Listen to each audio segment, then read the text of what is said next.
just a phone call away. Suicide Prevention Center Crisis Line. The nation's 988 hotline works like 911, bringing critical access to care for those battling mental health emergencies. Counselor Alejandra Varga takes calls at Didi Hirsch in Los Angeles, the nation's largest suicide prevention center. How did you get into this work? I know what it's like to go through this and not feel comfortable reaching out. As a teen, Varga was diagnosed with cancer and spiraled in despair. What did it feel like navigating that space? Overwhelming, numb. 20,000 calls and texts a month at this call center alone. Nationwide, calls increased 40% soon after the memorable 3-digit number was officially launched in 2022. Didi Hirsch CEO Lynn Morris. Since 2022, 12 million people have contacted 988. Sometimes this is a life or death situation.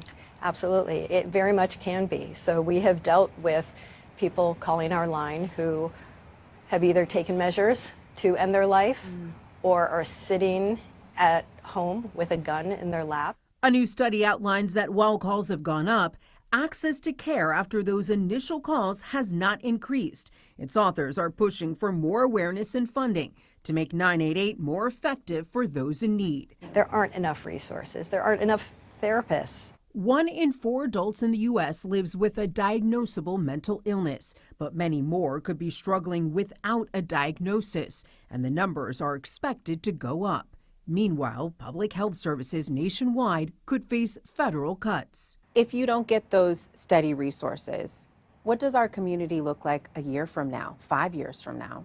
I think it would be a very dire situation, to be honest. There would be more hospitalizations, more deaths, and ultimately more mental health issues.